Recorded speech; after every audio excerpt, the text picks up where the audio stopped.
Hello, this is David Taylor Klaus, and welcome to episode 69 of Mindset Mondays with DTK.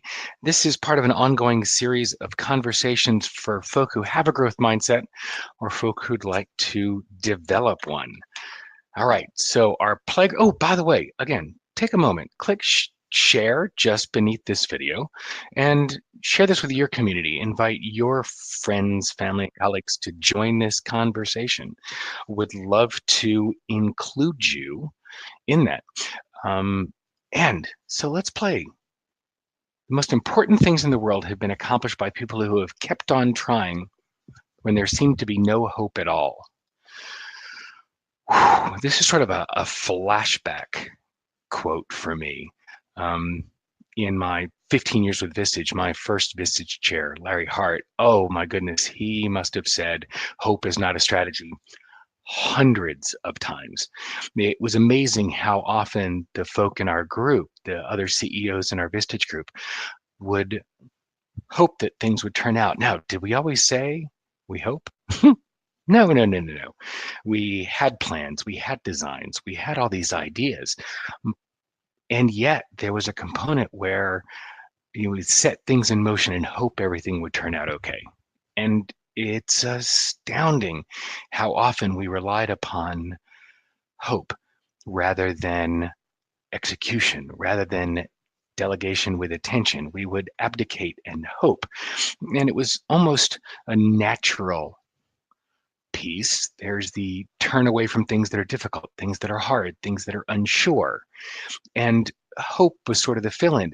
The idea of hope is not a strategy became a mantra, sort of Larry's mantra and a piece of the lore of our group, bordering on cliché because it came up so much.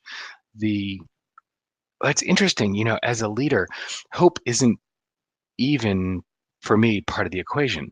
You start with clear values. You connect to a resonant dream, a vision, a clear and resonant and rich and layered vision of that desired future state.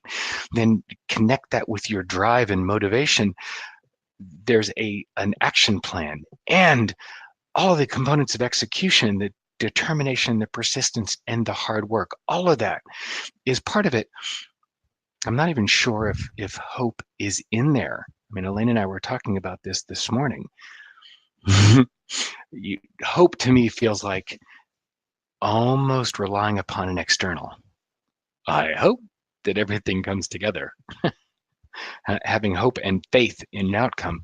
And yet it feels to me, and I know this is playing with semantics, and I'm sure there will be a conversation about this, that vision is more of that internal. And even when all hope is lost, and how many examples do we have? We talked about, I think the second episode in this series was Henry Ford saying, if you believe you can or you can't, you're right. And the story of Henry Ford, failure after failure after failure, and rejection after rejection after rejection. And it would be easy for him to look forward and see that all hope is lost, that there's no hope at all. And yet he kept going. Whether you agree that the automobile in the long term is serving and is a good thing or not, the combustion engine, it's another story. He kept going when it appeared that all hope was lost. Countless examples from we watch Elon Musk doing that again, and we look at from explorers to entrepreneurs. There are so many examples of pushing beyond the point when there seemed to be no hope at all. Kept on trying, that pure determination.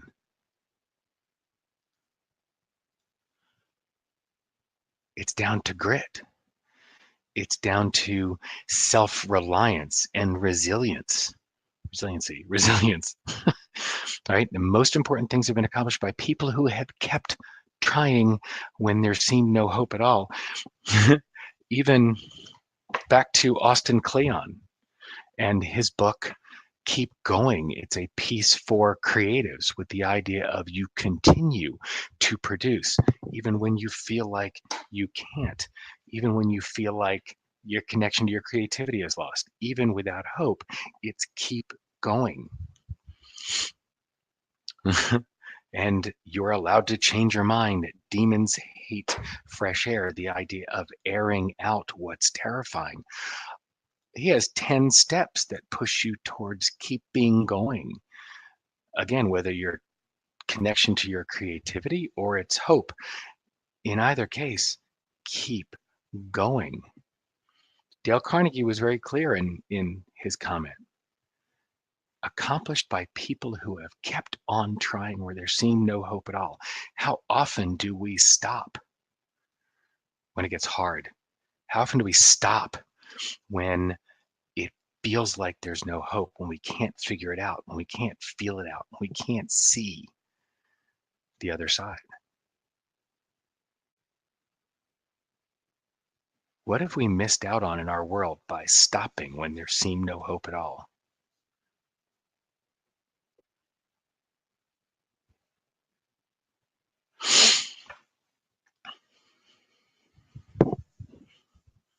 I look to, what keeps coming up for me is that rich and layered, deep vision of the desired future state as the anchor to keep going.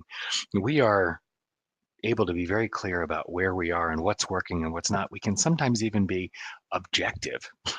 So we have the dot where we are right now.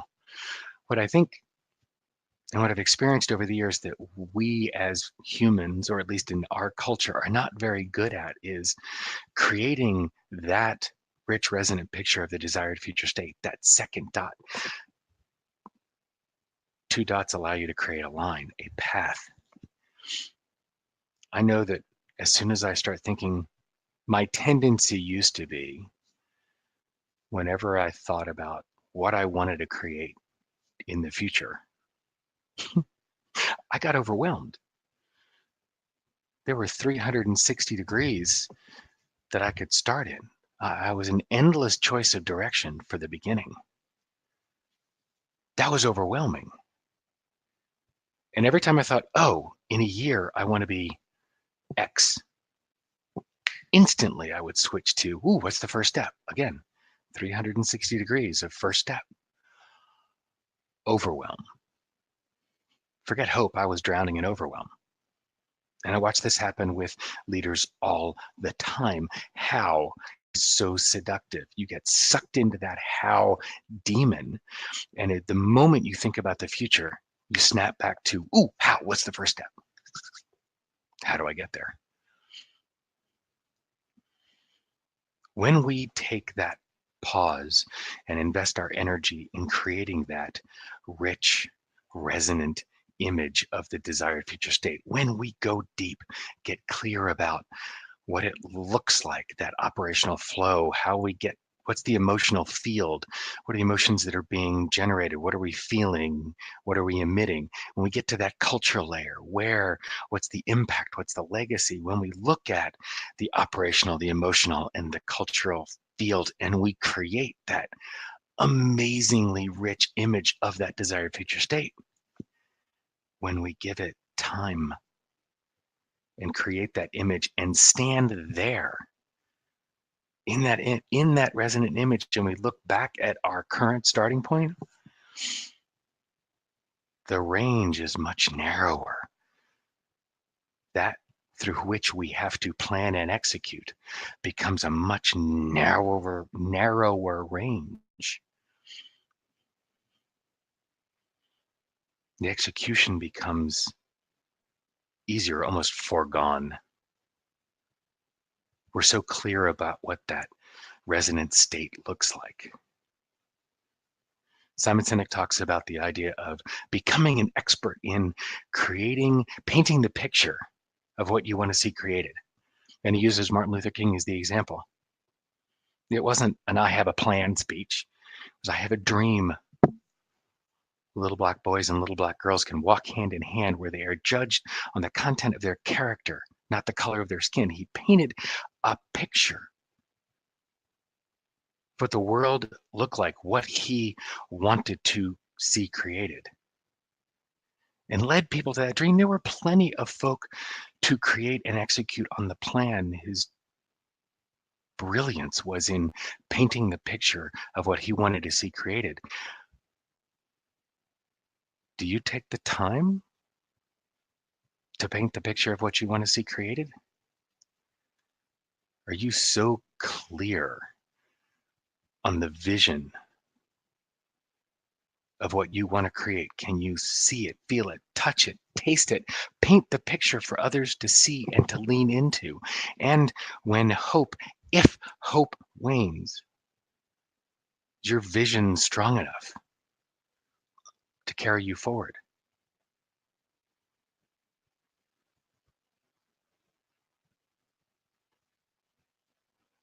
When will you carve out the time to get clear about your picture, to become an expert at painting the picture of what you want to see created, what you dream about,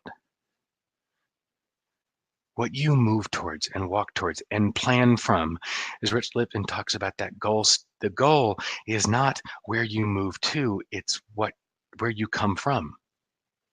You are so clear on what that picture is and what that end state is, that becomes your come from, that becomes how you operate rather than what you're moving toward.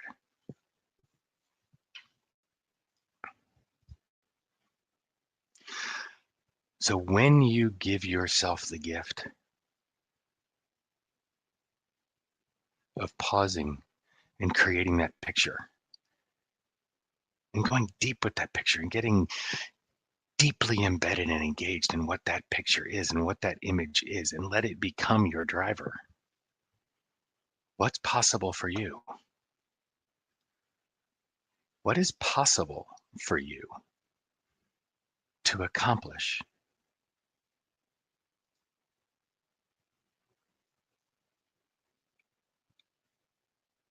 when you stay, regardless of the hope, regardless of seeing the first step in front of you?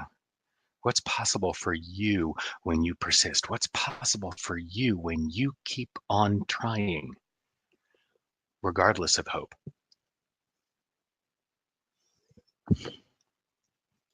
What is possible for you to create this week?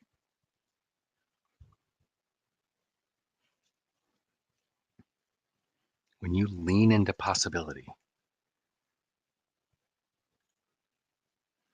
So it's Monday.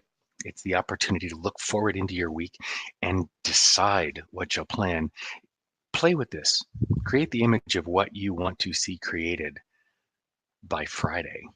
What do you want Friday to look like? It's a short window. Play the game. Get clear about what you want to see accomplished so that that's the come from that you work with this week. And come to facebook.com/groups/Mindset Mondays and share what's possible for you and what you're able to accomplish and what you wish to accomplish. Become an expert in painting the picture of what you want to create. Practice. So between now and next week, what mindset will you choose?